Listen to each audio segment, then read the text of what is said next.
మౌని అమావాస్య చాలా పవిత్రమైన పర్వదినం.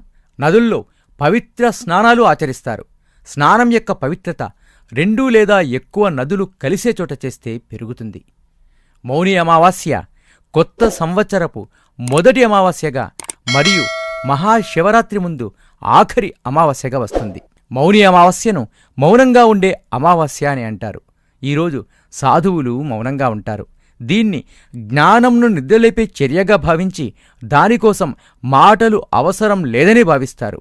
ఏమీ చెప్పవలసిన అవసరం కాని చెప్పగలిగేందుకు కూడా ఏమీ ఉండదని నమ్ముతారు. గంగానది నీరు మౌని అమావాస్య రోజు అమృతంగా మారుతుంది. దీనివల్ల ఈరోజు స్నానం చేయడానికి గంగానది ముఖ్యమైన నదిగా మారింది.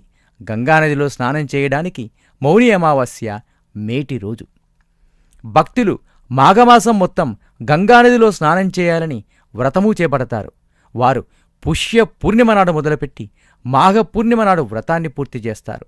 మౌని అమావాస్య రోజును మాఘీ అమావాస్య అంటారు. మౌని అమావాస్య పదాల్లో ఉన్న ఆధ్యాత్మిక తత్వం చాలా గొప్పది. మౌని అమావాస్య పదాలు మౌని, అమ మరియు వాస్య. మౌనికి అనువాదం మాట్లాడకుండా మౌనంగా ఉండడం. అమ చీకటి, వస్య కామం. అమావాస్యకి మరో అర్థం కలిసి వెదకడం.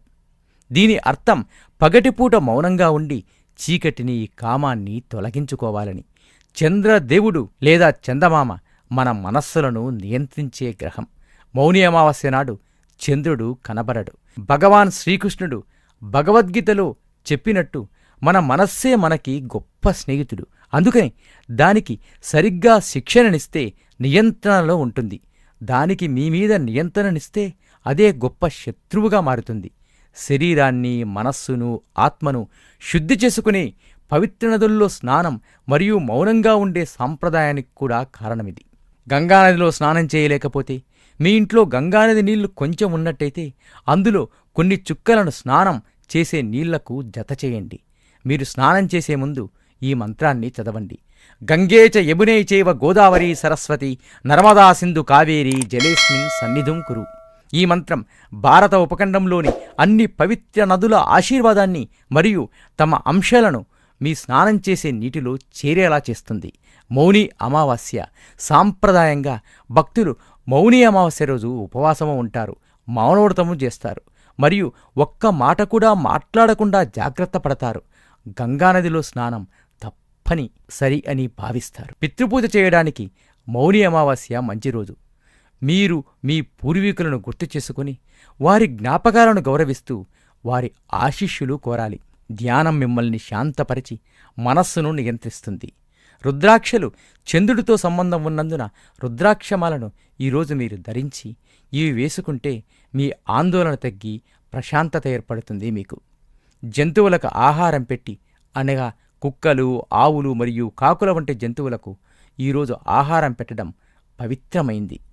శనీశ్వరుణ్ణి మౌని అమావాస్య నాడు పూజిస్తారు.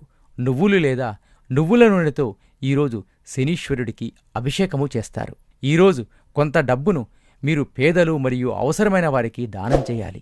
జీవనానికి అవసరమైన వస్తువులు లేదా ఆహారం, బట్టలు ఇవ్వాలి.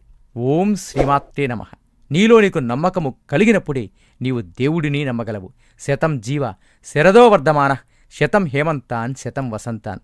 100 శరత్తులు, 100 హేమంతాలు, 100 వసంతాలు వర్ధిల్లుతూ జీవించండి. మీ BVS.